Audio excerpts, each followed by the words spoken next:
Well, good morning, everyone, and welcome. We're glad you could join us. Just a little bit about the Center for Disability Empowerment. We're a non-residential, nonprofit agency which serves anyone with any kind of disability of any age.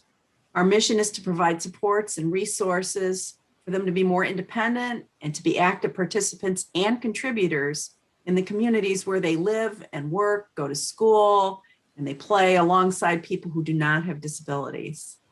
To that end, we're pleased to host this series of workshops designed to explore ways to help communities to become more inclusive and welcoming to all of its citizens. Today is the fourth in a series of 5 sessions. Our presenter for each of them is Dr. Al Condeluci. Al has been a leader in community building, human services, and inclusive advocacy work for the past 50 years. He holds a PhD and an MSW from the University of Pittsburgh. Dr. Condeluci has been the CEO of CLASS, which stands for Community Living and Support Services, which is a major nonprofit community building organization in Pittsburgh, Pennsylvania. He was there from 1973 to 2019. He holds faculty status at the University of Pittsburgh in the School of Social Work and Health and Rehab Sciences, and he's the author of 7 books, including the acclaimed Interdependence, The Route to Community, and more recently, Social Capital, The Key to Macro Change. So with that, I'll turn it over to Al and let's get started. Thanks, Al. Great. Thank you, Sue, so much for a kind introduction and for hosting this series of webinars.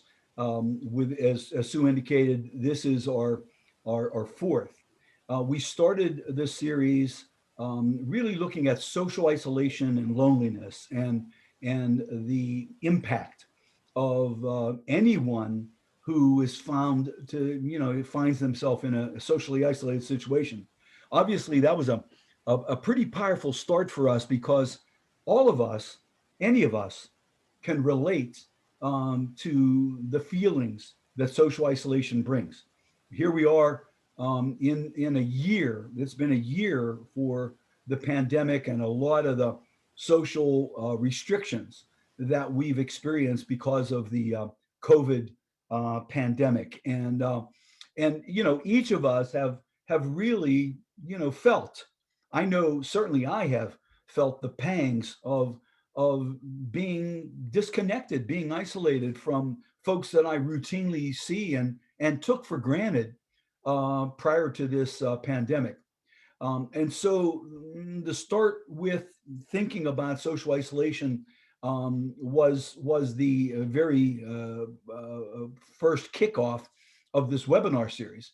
Now, interestingly enough, we know that social isolation has really been on the rise, even pre-pandemic, where individuals have found themselves being isolated and disconnected and lonely. The antidote, the way to deal with loneliness and isolation is to build social capital or build relationships or establish or maintain or sustain relationships in our life. And so our second session really looked at social capital. And we sort of did a deep dive into what social capital is. We talked about what social capital does for people in terms of promoting health and happiness and achievement and even longevity. From there, then we moved to our third session, which really focused on, if you're going to build social capital, you got to be in the community. And so our third session really focused in on community mapping, how we identify the resources, the places, the spaces where people gather, and how might we identify potential targets for engagement. So if we're supporting someone, we can really begin to sort of think about where might they be able to engage.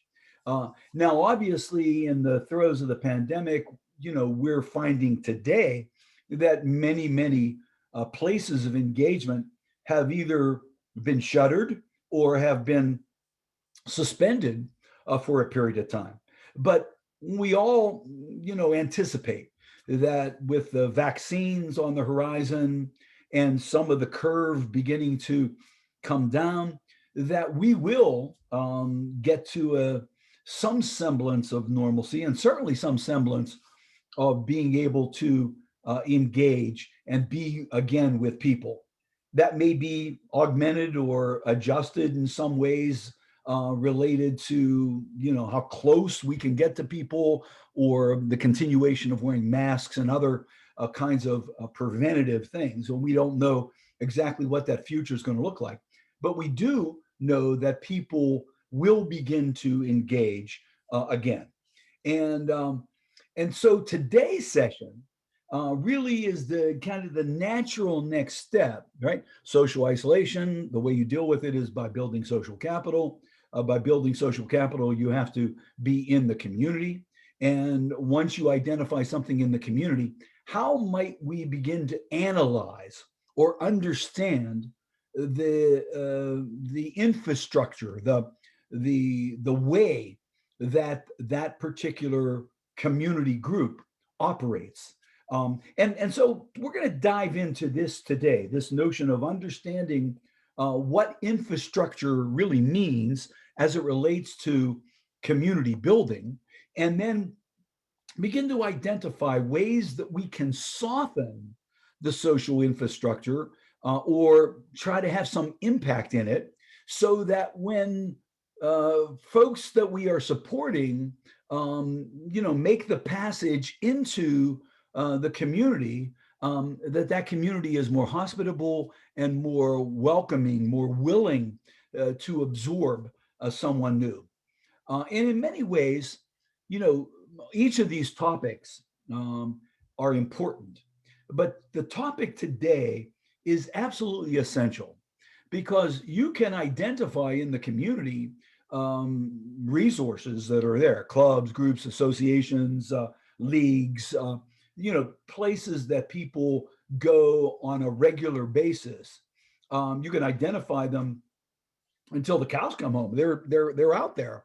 But if that community group is not receptive, is not sensitive to, is not softer and more pliant, people can be rejected, or they can be dismissed, or they can be basically ignored, which has happened, over time, for groups of people attempting to become more included in community groups.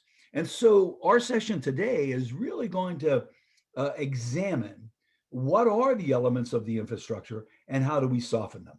So let's get right to it. We're going to use the same format we have with the other 3 sessions we've done. That is, I'm going to share some content and some construct as it relates to the social infrastructure of community. And we'll take, 50 minutes or so to lay this information out. And then we'll engage. So if you have any questions as I'm going through some of this content, please put it in the chat room, or put the question in the Q&A means of Zoom. Jamie will take a look at what's coming up. And so when we get to the Q&A, Jamie will be able to share the questions that you might have. As always, as I've indicated, if you've been with us on the first 3 sessions, you know that any questions or comments that you might have and not get a chance to share, I'm open to respond back to you. My email and my information is out there. I also will share it with you before we conclude this session again today. Now, for this session, the materials include this PowerPoint and 2 white papers that examine social infrastructure. So you can have something that's a takeaway to review, or to maybe share with your staff or with your colleagues. and then an exercise that we'll play around with toward the end of the session. So I know we have about 150, 160 folks with us today. So thank you for making time today to go on this journey of looking at social infrastructure. And actually, at the core of infrastructure is this notion of people being able to make connections with one another, that they have the means or the ability to get to a venue or to a place. And then when they get there, they have the opportunity to engage with each other, perhaps to welcome new members. And in that incorporation of people in a community group or setting, new perspectives develop, trust develops, authenticity unfolds. There's a lot of really good things that happen. And so as an overarching framework for this entire series, we've talked a lot about the juxtaposition of micro and macro. And that is, we say that when we're attempting to help people get more engaged, the micro side is really looking at that individual, what he or she likes or interested in, what they care about. And then the macro, which is finding the places and spaces and trying to have some influence on those places and spaces. Now, the goal of people connecting is not just to do what the group is gathering about or gathering around. People, when they join something, obviously they join because they have an interest in something in common. But underneath the belly of that is, people really join to be with other people.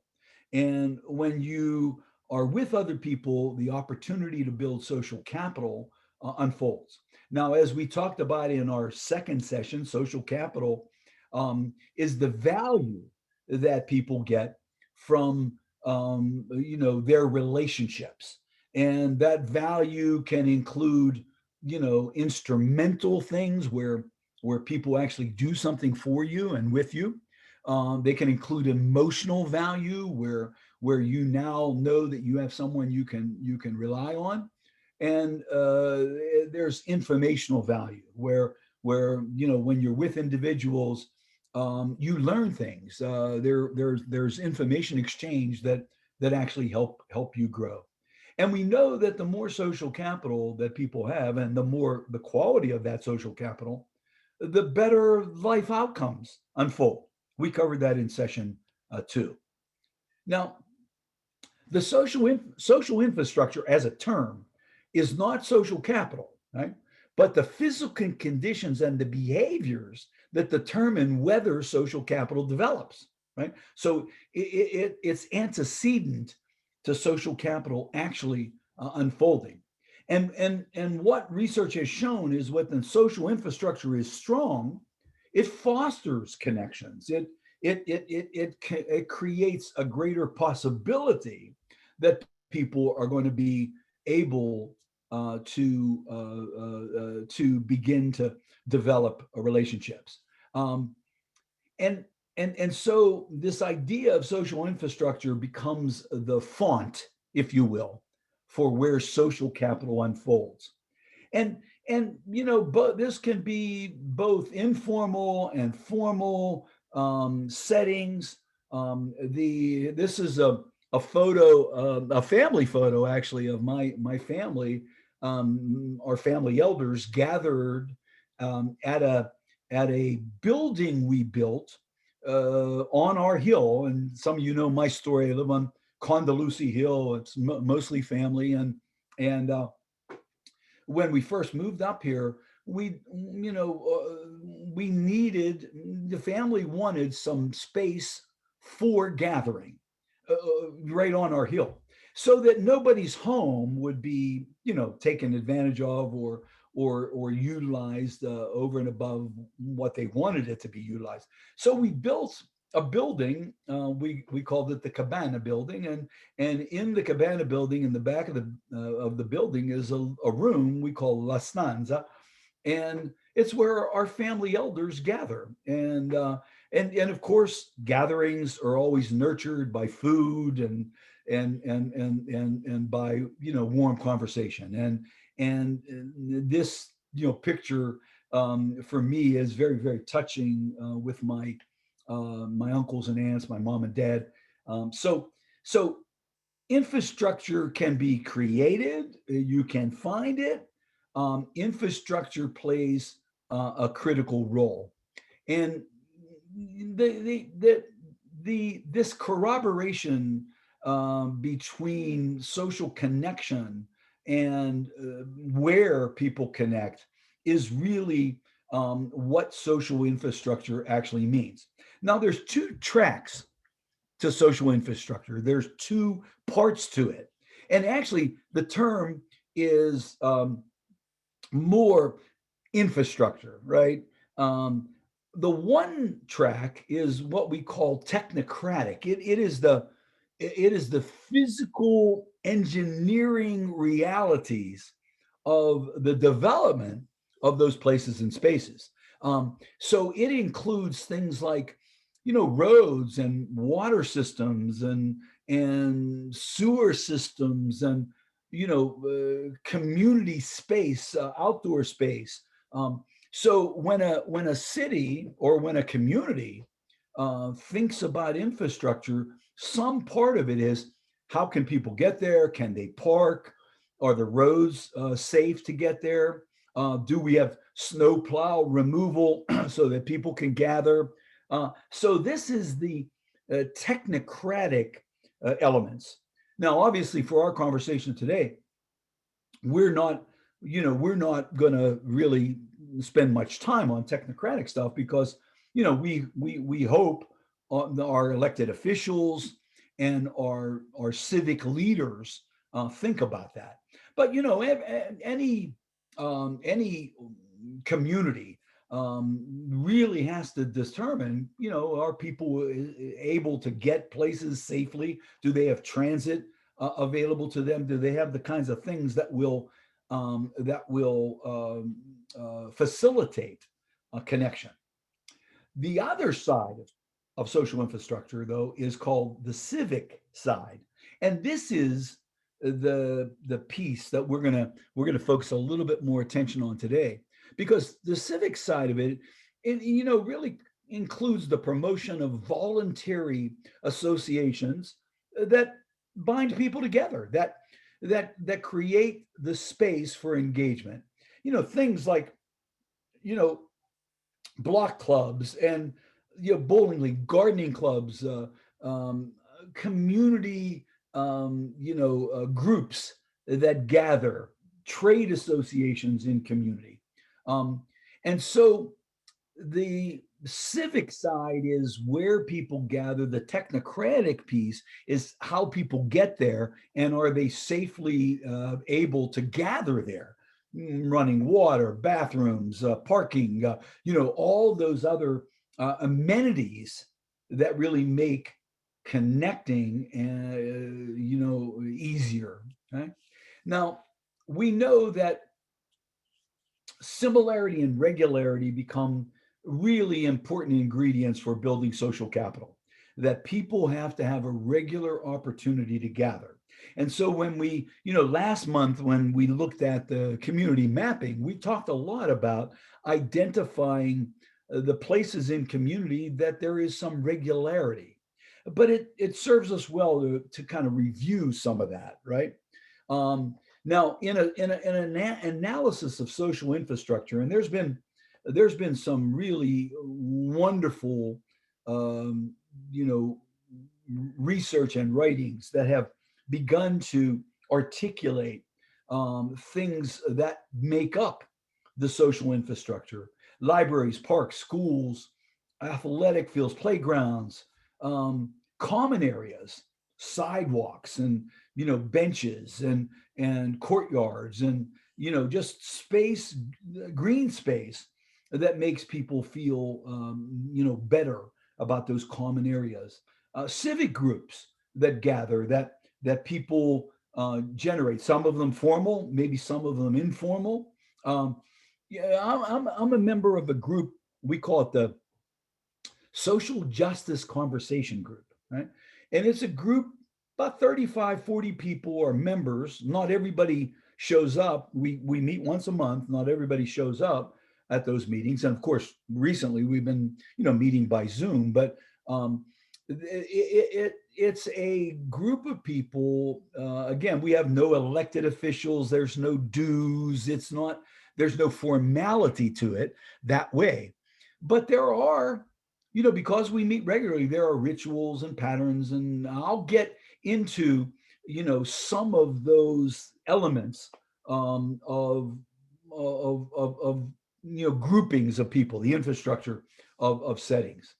But also added into this analysis of infrastructure are places that are commercial in nature, cafes and diners and barbershops and, bookstores, places that basically are businesses, but they're more like third places for people. There was a wonderful book, it came out a number of years ago by Ray Oldenburg, who's a sociologist at Florida State. The book was called The Great Good Places. And what Oldenburg was really, what his thesis was, is that, most people have kind of three important places in their life. Their first place, obviously, is their home. Their second place, for many of us, is where we work. And the third place are places that we go on a regular basis where we engage in a more democratic way with people. In our first place, our home, that's usually, a monopoly run by dad or mom. In our second place, that's also a monopoly run by our boss. But a third place, a cafe, a bar, a tavern, these are places where they're more democratic. And Oldenburg was really fascinated by what happens in those third places. In fact, a number of years ago, he came to Pittsburgh to do some follow-up research on this notion of third places, and I had the opportunity to spend some time with him, and we took him to a couple, great good places in Pittsburgh, and then we brought him up to La Stanza, and he actually spent an evening with our family. So really looking at kind of hangouts, where people hang out. So now, John Dewey said social connection is based on the vitality and depth and the intercourse between people, and that democracy must begin at home, and home is the neighborly community. So when we begin to think about infrastructure, neighborhoods also play a role. Certainly, you remember from our discussion in on social capital that neighborliness is really a big area that researchers focus in on. And so is true with understanding social infrastructure. Now, once we identify a place that meets on a regular basis in any of the kinds of things that we talked about in the first elements of this presentation, once we identify, say, a group like the Social Justice Conversation Group, right?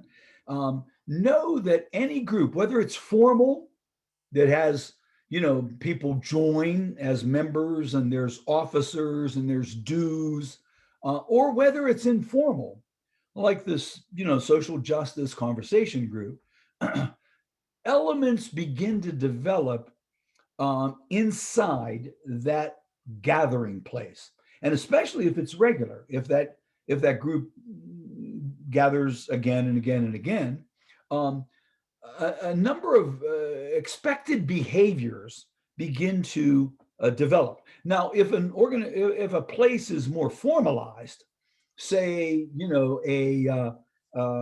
something like the Rotary, right?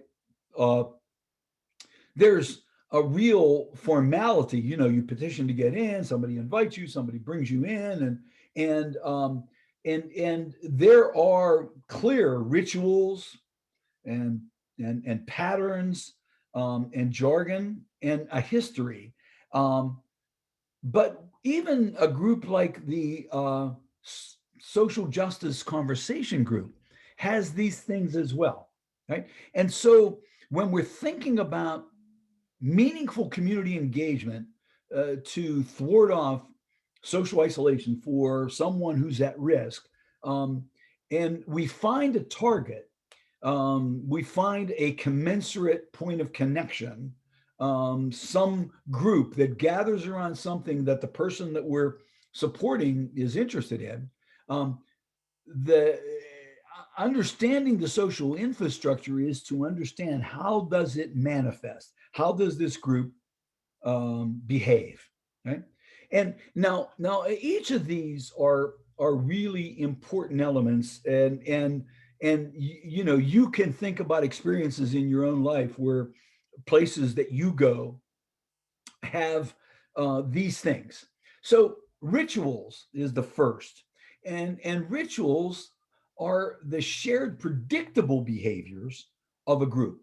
You know, you think about church. Church is probably the most lucid example of rituals in action.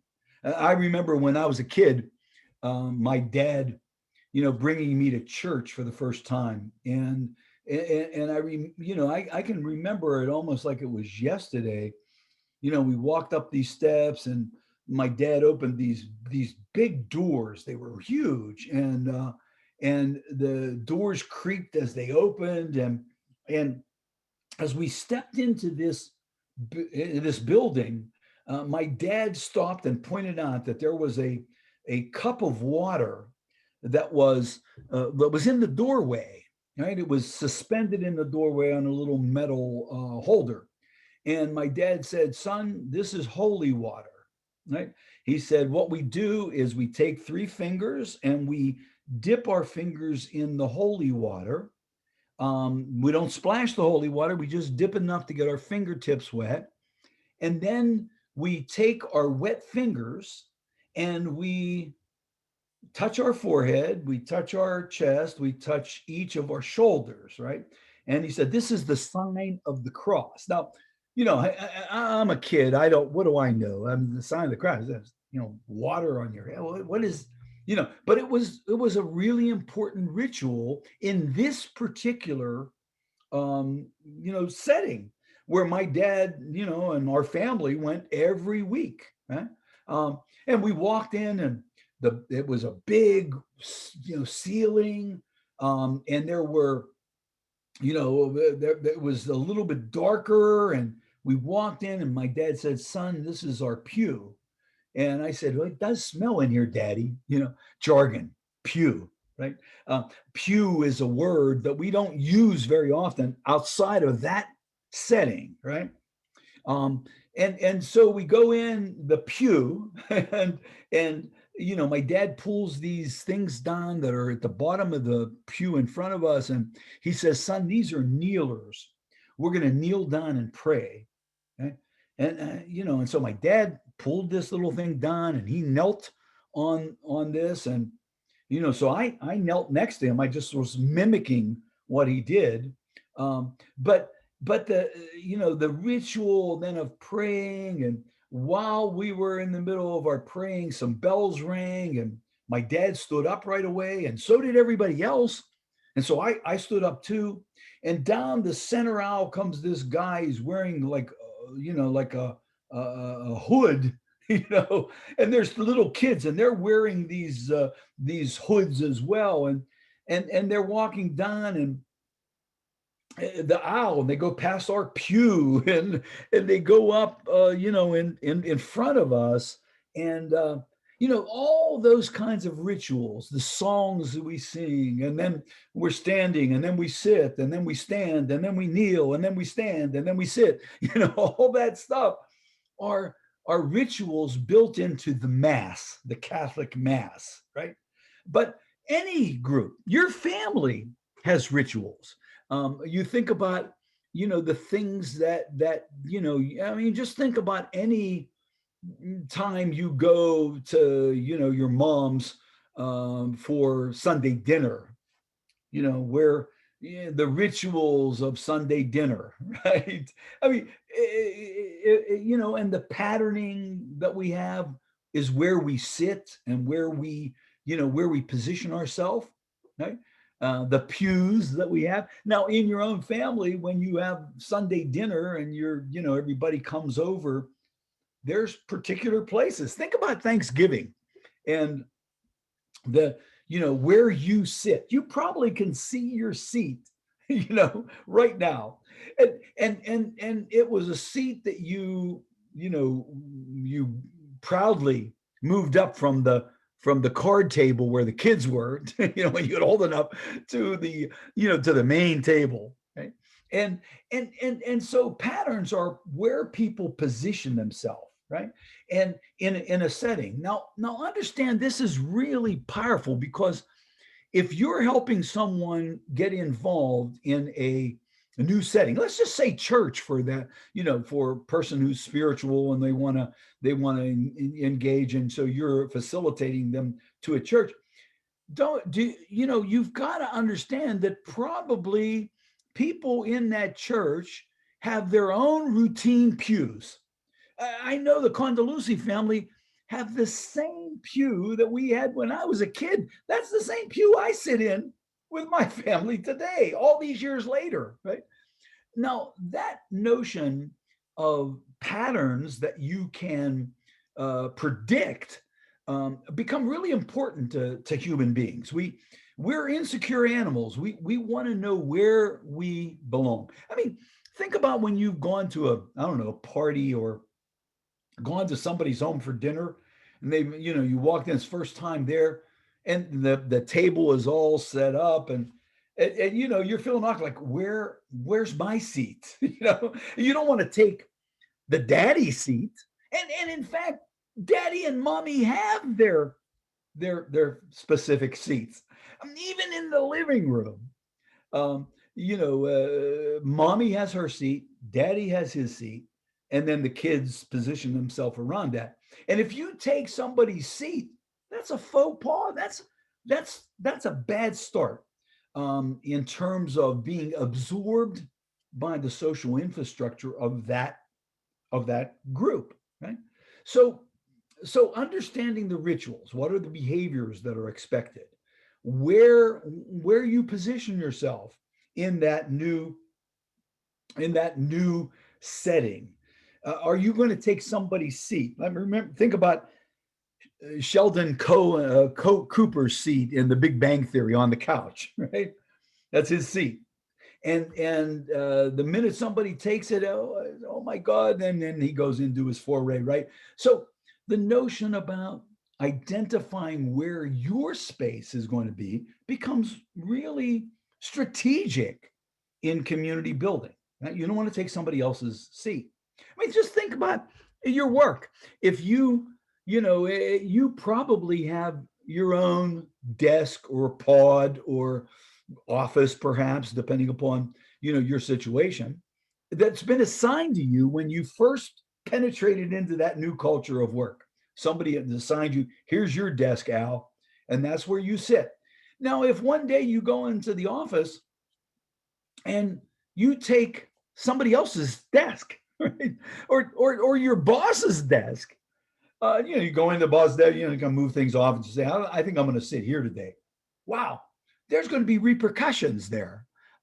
So the notion of some of these things we've got to be sensitive to if we're really trying to facilitate that people have a chance of building social capital. Okay? Now, jargon are the words used in that particular gathering point. And remember, anytime we gather, we're gathering around some kind of a specific thing. So the social justice conversation group, right? And some of the words we use to talk about, freedom and people's rights to to be treated fairly. These kinds of things are all jargon specific to the conversation of that kind of group. Church, utilizes words. Recreation gathering points, social gathering points. Jargon becomes important. I remember from the time I was in the Army back in the late 60s, I started to run. When I went into the Army, they made us run. And then when I got out of the Army, I just wanted to run for conditioning. And, I've been a runner most of my life until just recently when, started to have hip problems that slowed me up. So now I'm a walker instead of a runner. But when I was running in my heyday, I was, running marathons and I was running 10Ks and I remember I joined a running club here in Pittsburgh. It's called the Three Rivers Running Club. And it was a group of people who ran. And we would gather, every other week for a meeting, and we would have speakers talking about running. People would support each other if they were training for a marathon or whatever the case might be. And I remember one of my very first meetings that I went to with that group, somebody started to talk about Fartleks. And I looked around, I said, what? And then other people understood what fartlek meant. And I didn't know what fartlek meant. And I felt, I was, oh my God, what, is that having gas when you run or what? I wasn't sure exactly what it meant. And then, as the conversation continued, I sort of surmised that fartleks were really related to interval training. It's a German word about, running at a fast pace and then running at a little slower pace and then running at a faster pace and doing these kind of interval. They called them fartleks. And I, I didn't know. So the notion about the jargon really can make you really feel like you're a member, like you understand what's going on, or it can make you feel like a fifth wheel, like you don't belong there, and might affect your wanting to come back, right? The last of these social elements are called memory, right? And memory is the history of the group. And now we celebrate memory as a huge sort of piece of our humanity. We remember what we did. We go down memory lane. Since I've retired from my work at class, I've gotten back into music, and we formed a little group called the DooWop Doctors, right? And the DooWop Doctors, we do these oldies parties, and we charge people to come to the oldies party, and then we take the money that we make and we give it to charity. So we support various groups in our community with these parties. But all these parties are like hugely popular, and we play music from the 50s, 60s, and 70s. So we're playing to the baby boomers, and all of us have this huge memory of music in our lives. I mean, we hear a song and immediately it can take us back to a moment in time when maybe something good happened or maybe something not so good happened. So memory is huge and powerful, and human beings crave this notion of remembering things, scrapbooks, and in even more formal ways, yearbooks in school, and bulletins and annual reports at agencies. All of this captures what's happened before, right? A sense of history, and groups do this. I mean, sometimes we'll go down memory lane with the social justice group, right? We've been meeting now for probably 12 years. And sometimes every once in a while we'll say, how did this group start? Oh yeah, 12 years ago, a couple of us got together over coffee and we said that, we really needed to have more justice in our community. And yeah. So the notion about how something began and doing honor to the legacy of a group is really kind of important. You know, the other day I went over to the hospital. I had to get blood drawn, and I was walking down this corridor, and there were these old photos of, you know, this hospital over time, and, you know, the people who were on the board of directors, and then, you know, and it was basically, you know, a celebration of memory of where this particular facility came from and started. So your family has memory, your agency has memory, who, you know, who was in certain positions for a certain time, and pictures you have on your wall that celebrate, you know, where your organization has come from. So the notion of memory really becomes important to understand. And if people honor the memory, they're more they're more prone to be accepted. They're more prone to be welcomed, right? So, in summary, rituals are the predicted behaviors that the venue you know has. You know, I when I think about rituals, one of the things that comes to my mind is I was, you know, I'm a big baseball fan. You know, I love baseball, and even though we struggle here in Pittsburgh, not having a very good baseball team, I've been a baseball fan my entire life. And one time I was in Minneapolis to speak at a conference, and I had the night off. My keynote was the next morning, and so I saw the, you know, in the paper that the Twins were playing at home. I thought, you know, I didn't have anything to do. I thought, well, I'm going to go catch a game. So I go over to the field and get a cheap seat. It was a, you know, like a Wednesday night or a Thursday night, and I get a cheap seat. I'm by myself, and I go up. I'm up in the, you know, the kind of like the grandstand area, and I'm sitting down. Now, when I got my ticket, it told me exactly where my space was. Remember patterning. And if you sit in somebody else's seat, they can come and get the usher and eject you, right? So you have your place.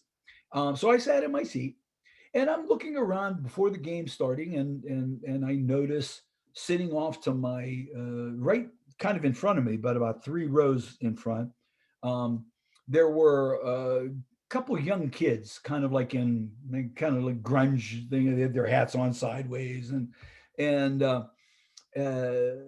they look like skateboarders, you know, and then on to the right of me in the next row, I saw there were 2 older guys. They were kind of gruff, you know, bigger guys.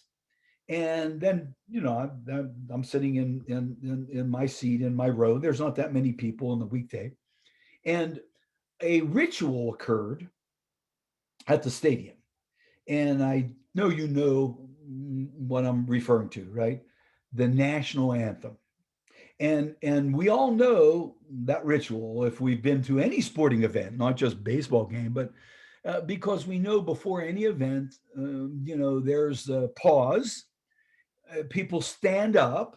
You got to stand up, as if you kneel down, you know, you're going to be a persona non grata. So you stand up, and the guy comes on the, you know, the PA system, says, "Ladies and gentlemen, you know, please rise for the national anthem. Gentlemen, take off your hats to honor America." Another ritual, right? So we all stand up, and the 2 kids 3 rows in front of me, they're you know, they're just BSing. They're sitting, they have their feet up on the seat in front of them, and you know, they weren't standing at all. And I noticed that the 2 bigger gruff guys, you know, started pointing at them. I could see they were annoyed. and and so as right before the national anthem started, one of the big guys got up and went down, tapped one of the kids on the shoulder. The kid turned around, and the guy said, "You know, stand up, national anthem." And and the kids went, you know, he just kind of, "Get out of here." And the guy grabbed the kid by the scruff of his neck and lifted him up, right? You don't fool with important rituals. So understanding rituals and honoring them is antecedent to really being accepted in a culture. Patterns are the social movements where people position themselves, their spot in a meeting. I mean, even in your staff meetings, I bet you people have their spots. And when you go to a staff meeting, you know where you're going to sit. You know where the boss is going to sit. You don't take the boss's seat in the staff meeting, right? So understanding patterning, words that are used, the jargon that expresses the celebration, right? And the more, again, the more you know the words, or at least have some familiarity, the easier it is to penetrate. And then the memory, the history of the group, where it came from. A photo like this that many of us have somewhere in our closet, of where we were when, and who we were with when, right? All of that really matters. Now, we know in thinking about infrastructure that friendship and neighborliness are really sort of important elements to the infrastructure. And the notion of, neighborliness has really begun to go down a bit as sociologists look at that. Studies are showing that Americans are spending a bit more time with friends and a bit less time with neighbors. And now, in some places, neighborliness is really paramount. In other places, you can't even see your neighbor. If you're in a rural area, you may not even be near someone. I'm doing some work with a group in New York that's focusing in on community engagement in rural areas, and so in thinking about where the neighbor piece plays in this becomes a part of understanding the social infrastructure. Now, one of the things in a general sense that we know about infrastructure is that it requires investment. It requires that people keep it up. If it gets degraded, bad things can happen. And in fact, studies have been very clear that when the infrastructure of a community is degraded, that crime rises,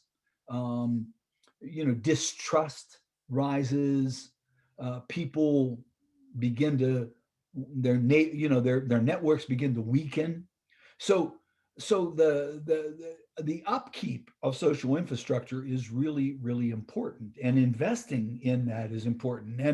And let me give you just a couple examples. And again, this is not on the at the core of what we're discussing, but it's related and associated.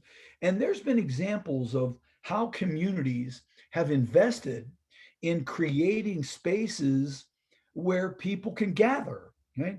The first one I'm going to show you is called the High Line, and this is in New York City. It's one of the elevated rail systems section. This is in Chelsea section of New York, and the line runs for a couple miles, and it was just an eyesore. They stopped using it because it was weakening. It was that they were worried about the safety, and so the city was thinking about, well, let's just tear it down. And some citizens said, wait a second, we're in the middle of this dense urban area. We have very little green space. Can't we convert it to make a green space? And so they did. They created this High Line. And in fact, my son and his wife live in New York City. And when we visited them, when they first moved to New York, my son Santino took me to the High Line, and we had a chance to kind of just stroll through the High Line. We had coffee there, and it creates spaces for people to gather, and to gather in a way where they're not loitering. In some commercial spaces that people gather, that they might be forced out, because they'll be perceived as loiterers. So having the social infrastructure that incorporates people, signals the community's softness of welcoming people. This is a similar system in Atlanta. It's called the Beltway or the Beltline.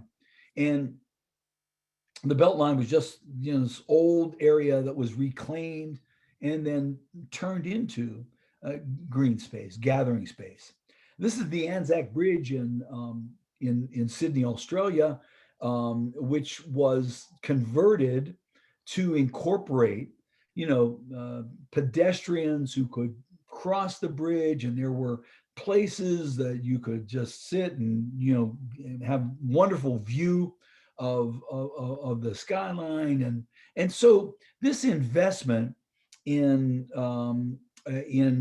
infrastructure has really been an important topic that we're seeing more and more conversation about. But shared physical environments are really important to a community, places where people can gather.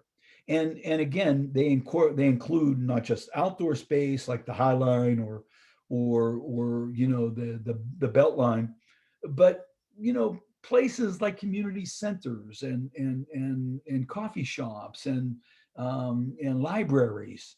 Libraries, in fact, have really become revitalized by creating gathering space for people. One of the things we did at our agency when I was there was we turned our agency into a community gathering center. And we said, we got this center. Most of the times people we were supporting were out in the community, and so kind of just sitting on this building. So let's utilize, let's convert it to a community center. Next session, I'm going to talk a bit about that particular project and what we did and how it really enhanced the community where our agency was located. Now, last session, we talked about mapping community, right? The identification of places and spaces that include, all of these dimensions that you see on this slide. But strategies to soften infrastructure really, I think, become important. What can we do, and how can we support people in a way that will soften or help to soften the infrastructure of the target community that we're looking at, so that the individual becomes more easily assimilated. And once they become more easily assimilated, now there's a greater chance for people to build relationships. So softening infrastructure really becomes an important element. And these 5 recommendations are ones that I've used on a regular basis, we've used on a regular basis to soften an infrastructure. The very first thing is just regularity, going again and again and again, just showing up, just being present. Just being present begins to humanize the individual. They begin to be seen as, just one of us. They look a little odd. Maybe they use a wheelchair. They did. We never saw anybody like this, or we never had anybody like that. But they're here every week, right? And that presence begins to soften. Now, this is not easy to do, because when someone first, goes or attends a meeting, they feel awkward. This can even happen in social situations. Just think when somebody, your boss, you're going to go to this networking gathering, and you're going by yourself, and you walk in and you sort of feel like you don't know anybody, and you don't know exactly where to go and and until you see somebody, you really feel like a fifth wheel, right? But if you go again and again and again, pretty soon people begin to soften to you. They begin to recognize you, right? So just regularity alone. Now, the very first time you go and you feel awkward, you feel like I want to leave. I want to get out of here. And a lot of times people will bail. And if you bail, that's it. You know, there's no opportunity now for building social capital if you're not there. You got to be there for relationships to begin to form. So regularity, similarity, when you're there, the more you can begin to find something in common with other people in that setting, the more, again, you get humanized.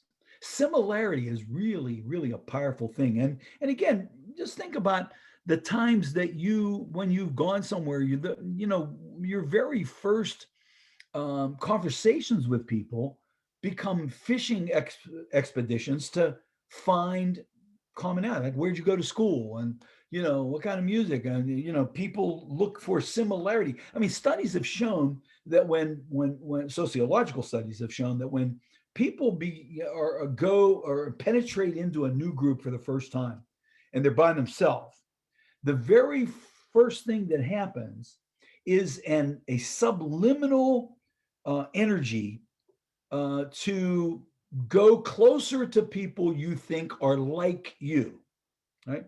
So from an ethnic point of view, for example, folks, African American folks who penetrate into will gravitate toward another person that they think is more like them, another African American person. Styles, if you see how people are dressed, you subliminally get drawn to people who you're dressed like. Age,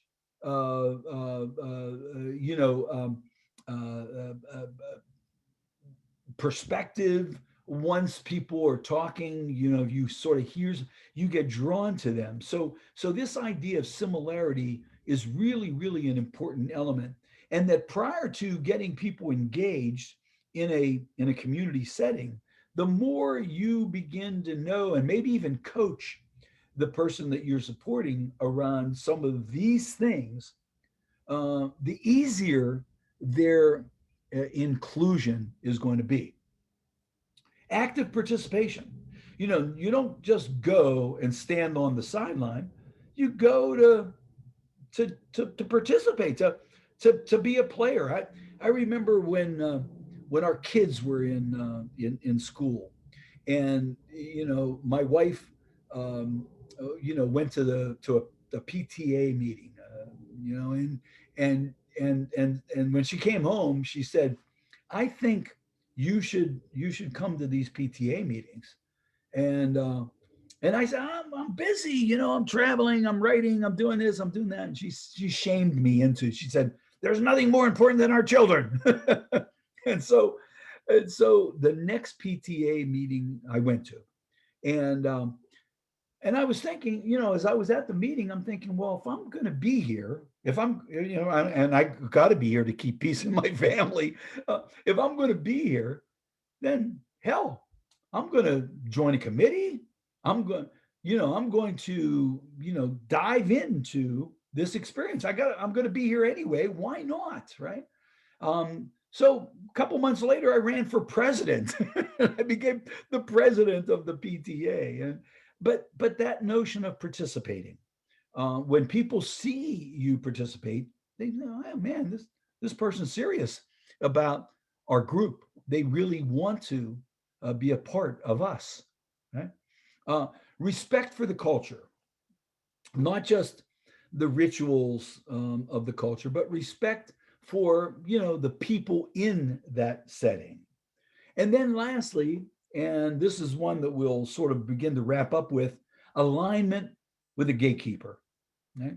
Now, gatekeeper and gatekeeping, I think, is the key to influencing the infrastructure and softening the infrastructure. The gatekeeper is somebody already in the community, right? They're already an existing member, they're indigenous is the sociological term, who has influence over the other members. And that influence might not be formal. They may not be the president, but they may have influence from a sense of when they do something, people watch, and people are are prone to do what they do. Right now, this social influence theory is really, I think, a powerful, tangible um, construct that can work for us in getting somebody more embedded in a new community, right? And it softens the community. So if a gatekeeper is found or identified, and that gatekeeper has some influence, and you approach the gatekeeper and say, gee, I'm here to support my cousin. She's never been involved in a group like this, and has a couple support needs, and I'm here for that. But I don't know. Would you introduce her to the other members of the community, right? And and and just getting that started, where somebody inside begins to introduce my cousin Carrie to other people. Wow, that's liftoff in terms of beginning to become assimilated into that community. And all of us have had gatekeepers and used gatekeepers. When you first started working at your agency, once you got your job, your very first day on the job, probably your boss said, here's Sally. She's gonna show you around and introduce you to everybody. And in that example, Sally is your gatekeeper, right? Sally already works there. She knows the ropes. She knows she's going to show you what you need to do to be successful in that community group. And so having a gatekeeper, with you, creates a thing we call value juxtaposition. Because if the gatekeeper is valued, and usually you want to identify somebody who is valued to do the gatekeeping role. In fact, I bet you when you were oriented, your boss chose somebody who was already valued, somebody who was already committed to the agency and to the organization, somebody that people liked, right? And they probably didn't select somebody who whines and moans and doesn't want to be there and hates their job, right?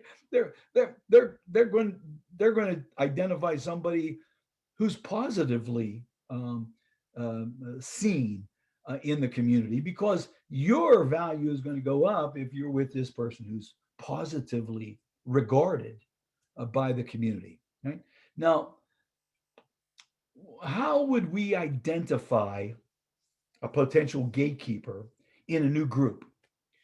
Say we're helping Carrie get into a camera group and a photography group, and we don't know anybody. We know that the group exists. We discovered that in our research and analysis and our community mapping process. And but we don't know really how it behaves. We don't know the rituals and the patterns yet. So you got to sort that out. But most important is you got to find a gatekeeper, and you got to identify someone who's willing to take a little bit more social risk, and who would be more potent in terms of social influence. So finding a positive gatekeeper, here are some examples of behaviors that have been associated with folks that are right-brained and more willing to take social risk. We know that those kinds of people are more talkative, more expressive, sociable, more popular, that they are more outgoing, right? That folks sort of see them and respect them. They're good mixers. so they get along with people, might have some charm to them.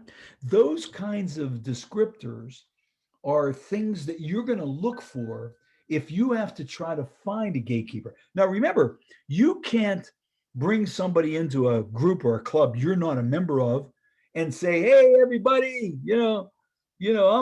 I'm a community partner at the agency, and I'm helping Al get incorporated in this new group, and won't you like him? Won't you be his neighbor?" You you can't you can't do that. You're not a member. You can't vouch for me. You have no social clout in that culture. In fact, you look like an alien, a human service professional who's trying to manipulate them. That's so finding someone becomes a task that community builders have to consider. Uh, and the kind of person that they're looking for looks a bit like this.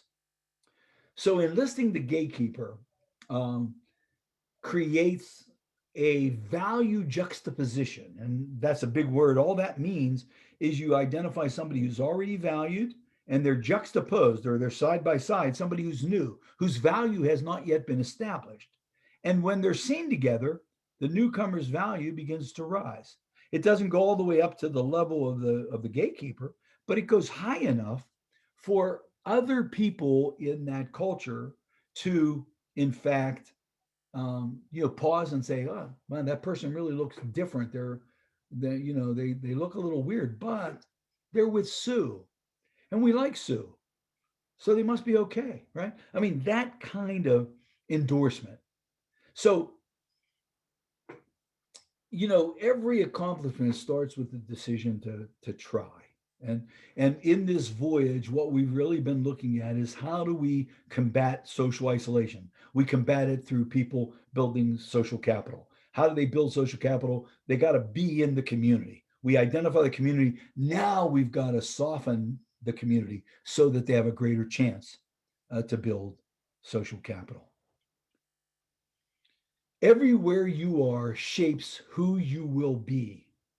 This is a really powerful quote from Eric Kleinenberg, who wrote a great book on social infrastructure. The book is called Palaces for the People. And it's an exploration of social infrastructure. It's a great read. But where you are shapes who you will be really becomes, I think, an interesting clarion call for us. So let me just finish with this structure of belonging, right? This comes from a book by Peter Block, who's from Cincinnati. And Peter Block is a community builder. Here's his book. I keep it right on my desk. It's one of his books. It's called The Structure of Belonging. Right?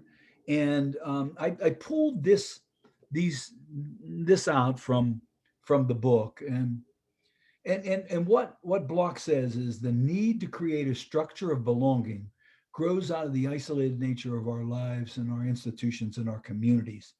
The absence of belonging is so widespread that we're living in an age of isolation. Ironically, we talk today of how small our world has become. The cost of our detachment and disconnection is not only our isolation and our loneliness, but that it denies community of incredible gifts of people who are on the margin, who are not a member of that community. So the need to belong to community is not just a personal struggle, but also a community imperative. Right? Community offers the promise of belonging and calls for us to acknowledge our interdependence. To belong is to act as an investor, an owner, a creator of this space, to be welcome, even to strangers, as if we came to the right place and are affirmed for that choice. Yeah? This is really a powerful notion. And so what I want to do is put up some information of how you can contact me if there's a question that you have that we don't get to. But what I want to do now is really, I'm going to stop sharing my screen. I'm going to go back and see if if we have any questions or comments from, from the crowd. And so let me let me see where I'm at here. Let me get back to Let me get that back to this. Okay, good. I'm back. Jamie, what do we have? Any questions or comments on social infrastructure? Really, one of the most important topics. As of right now, we have a couple of comments and then one question. Okay. Let's see. Tracy says, I love the concept of Condeluci Hill and have since the first time I heard of it. Let's see. Great. That's, let me just say a word about Condeluci Hill. Having a tribe and a point of launching is really important for all of us. But if we just stay on Condeluci Hill, if I just stay here in my tribe, I don't grow much, right? And human growth is really tied to human exchange. And the more that I get a chance to meet you, the broader I become as a human being. And so I think that value is a part of that. I mean, having a safe world is nice. Having a little secure bubble, that's great. That's nice. There's security there, but there's not that much growth there. And so when we think about our time on this planet, and when we think about the voyage we're all on and how quickly life goes, the more I can be with other people, the more I can begin to discover other people, the more I can discover myself. And so I think that we don't want to get stuck on Condeluci Hill.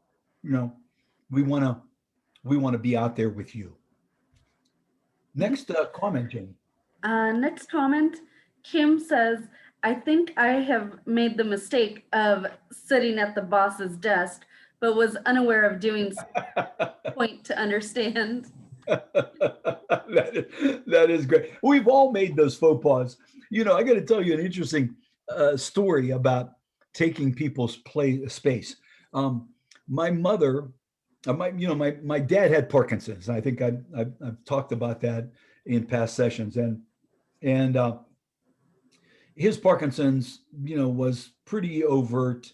He lived about 8 years with a pretty, declining functionality because of the Parkinson's. And my mom was obviously the prime caretaker. She dropped out of everything she was doing to take care of Dad.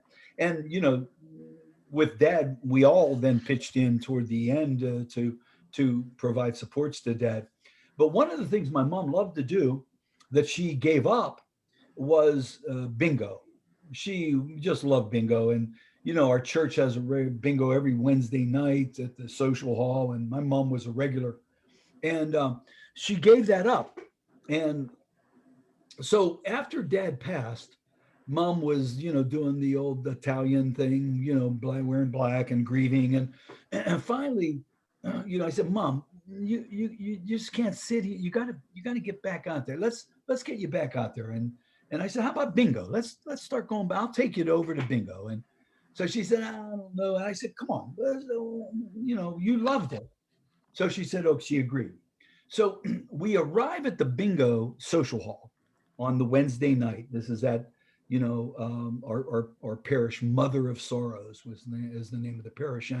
And so, we go down. Mom knows the drill. She knows the routine, the rituals. She understands all that. And patterning is really important. So she goes right to the table that she had left 8 years before. Okay. And she goes right to the same seat. And she sits down. I said, okay, Mom, I said, I'm going to go get the cards. So I go over to get the bingo cards. And as I'm coming back with the bingo cards, I see this woman who's like hovering near my mom. And she's looking down at the chair and she's like wiping her brow. And I could tell that mom was in her seat, that this woman had claimed my mom's seat. After my mom dropped out, that was her seat now. And so as I was approaching, just as I was approaching with the cards, this woman reached out to my mom and she said, "Excuse me," she said, "would you mind moving down one chair?" And my mom who never minced a word, and God bless her, she turned around and said, "No, I'm not going to move. You go find another seat." It was like this huge faux pas. And, I said, "Mom, this is not the way you win friends and influence people. You could have just moved down." She said, "The hell, I'm going to move down. This is my seat." And so the notion about, places that we feel are ours is so uniquely human. I mean, you remember Cheers, the TV show Cheers years ago, where Norm had his seat at the bar, his stole. And if anybody went and took that seat, people would say, no, you got to get back, So literally recognizing that if you're joining the social justice conversation group, people tend to sit in the same place, right? So if you're new and you're sitting in somebody's seat, people adjust, obviously, but it's abrasive initially. And sometimes it's actually ejects you from the seat you've chosen. Great point. Other things, Janie? Yes, we have a question here. Taking people with disabilities to a place as a group or a pod wouldn't serve to encourage interaction with those without disabilities, correct? Absolutely. Jimenez, that is such a powerful point, because if we go with a herd of people, immediately, folks will abrasively back off, right? And the connecting of people becomes so much harder. Not only that, but what it does is bait stereotypes. I have a quick story with this one. I was once doing a presentation in Ocean City, Maryland, and it was at the Delmarva Conference on Disability, and I was going to do a keynote. And so, I arrive, I get there, I do the keynote, and then I had some time off before I was doing a workshop. So I went out onto the boardwalk. The hotel was right on the boardwalk, and I went out onto the boardwalk, and it was a beautiful afternoon. The sun was out, and the salt air was just magnificent. And I was by myself, and I'm just kind of observing things. And I look up the boardwalk and I see them coming down. There's 6 of them and 2 shepherds, right? And it was a group home on an outing. I'm sure that's what it was. But these 6 people were kind of lumbering forward down, and the shepherds, one was behind and one was in front, and the shepherds were making sure that they were enjoying their day at the beach. And I heard people near me, one family was coming up, and they were coming down, and the mom says, move over, let them go. Those people have a right to be here. Just let them go. They're they can enjoy the sun too, but they have problems. That the mom was actually telling their children to stay away. Now there's risk in people with their unconscious bias about disability, even if there's just one person, right? There's that risk.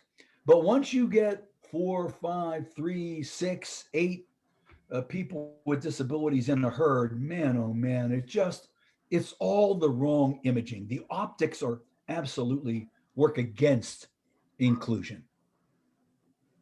Great point. Other anything else popping out there, Jamie? Yes. Forgive me, I am probably going to butcher this name, but Tracy says, this is Tracy Curran Smith, Community Living, Miss. Oh, yeah. My friend Tracy. See you again. Yeah, that's great. Yeah, Tracy lives up in Toronto. She's a dear friend of mine, and does just amazing stuff. Her brother Jamie is, really one of my best friends.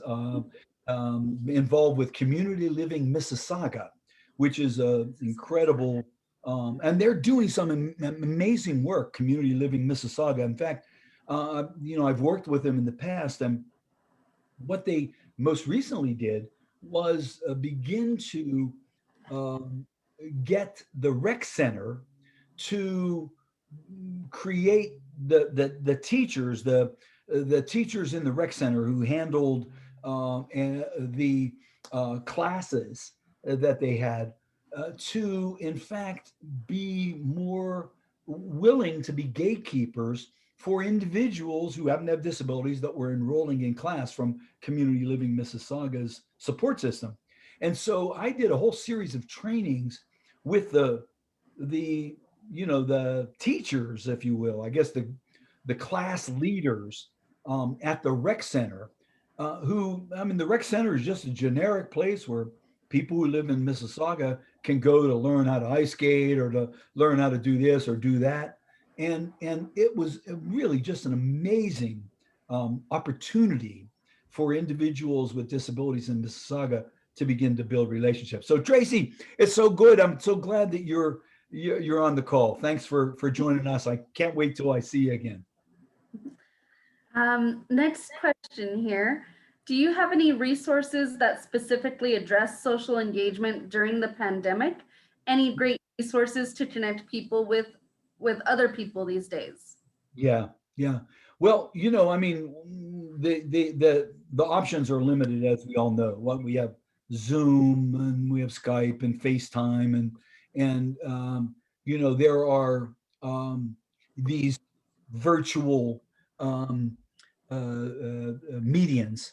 But one of the things that we have come to learn, all of us together through the throes of this pandemic, is what are the rituals and patterns and expected behaviors on Zoom.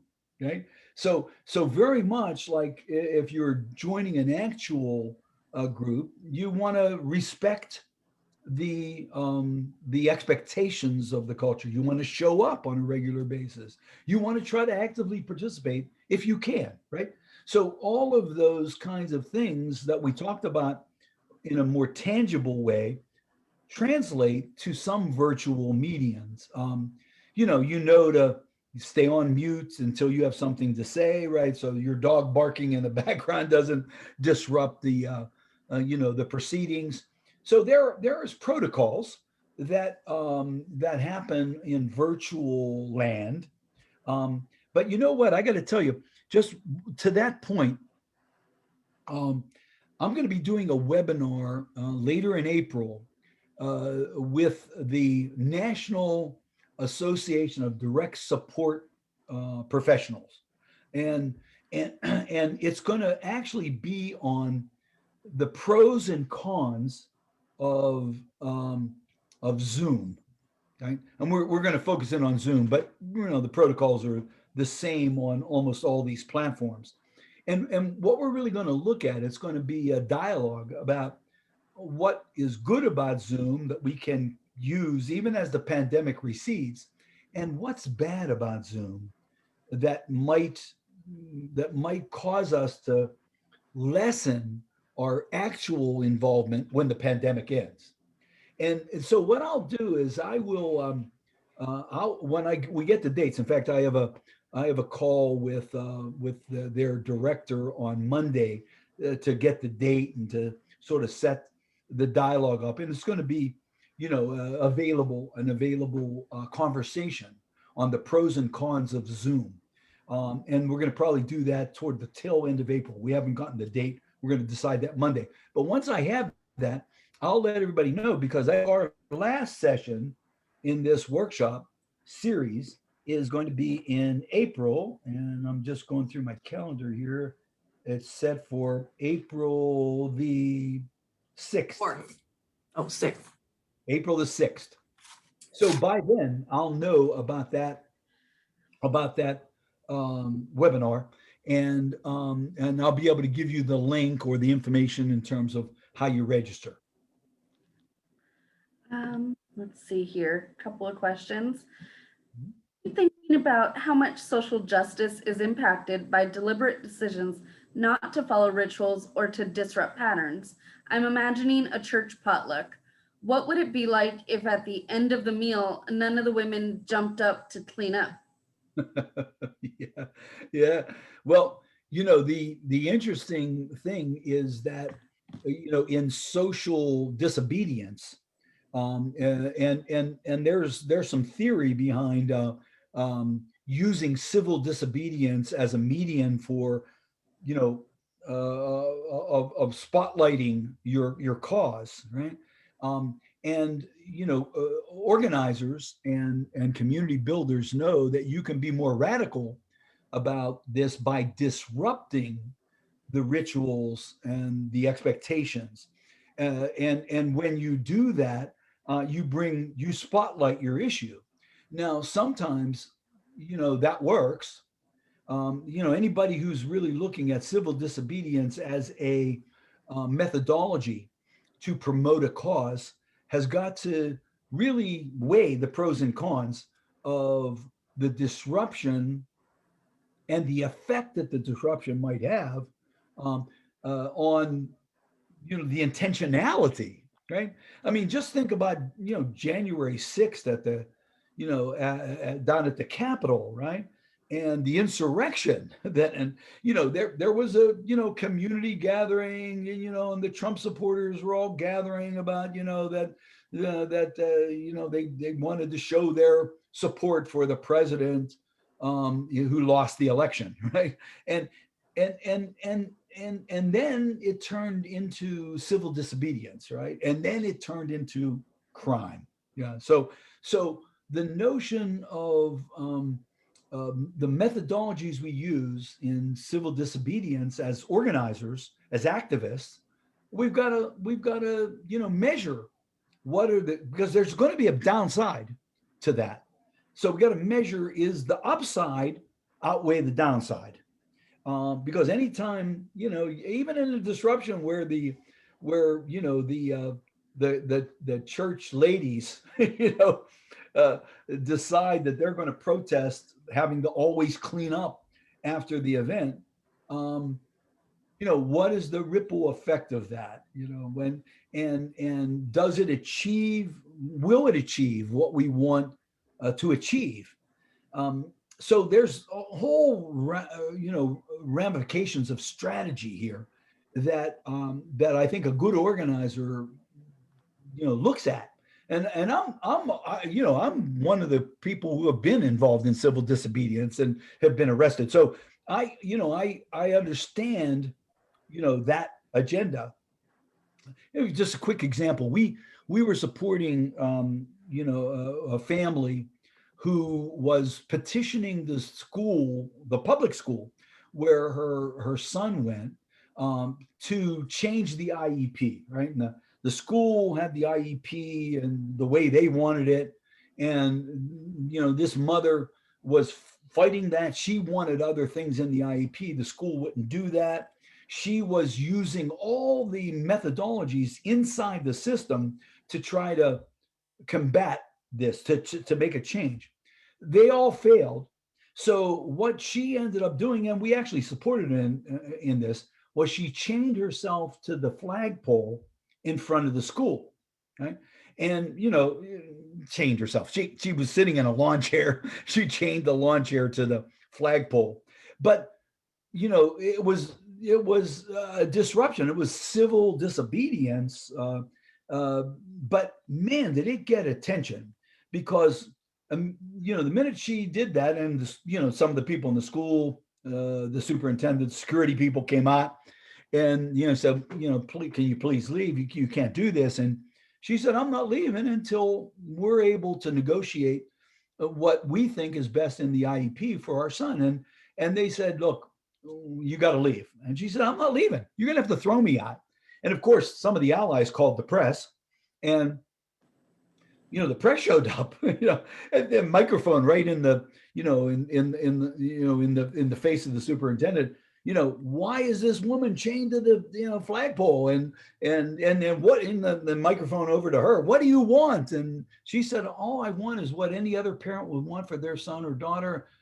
I mean, it was civil disobedience, but it had a huge impact on this school district. So there's lots to consider in those kinds of agendas, and maybe that's a topic for another webinar down the road. But I think that we have to really weigh the good and the bad. So I think we're over time. It's past 11:30, and I know people have other things they've got to do, but I just really want to thank the Center for Disability Empowerment for putting this together, for encouraging conversation about community and community building. I want to salute Sue Hendrick and her team for the forward-thinking things that they're doing. We got our last session. I think it's going to be a fun session. We're going to look at 6 different community building ideas that we're going to put out there for you to consider in the work that you're doing. So let me just pass to Sue for any final points, and then we can call it a day. As always, Al, much appreciated. The things that you're saying are changing paradigms. And I think once we do change, get that in our head, we can never go back to the old way of doing things. That old saying, you see things that you can't unsee. Well, once these seeds are planted, you can't go back to the other way. So really looking forward to our April 6th session. Reminder, people need to register for that, and looking forward to seeing you all then. Thank you so much. Thanks, everybody. Have a great day. Good luck in your work. Thank you, Al. Thanks a lot.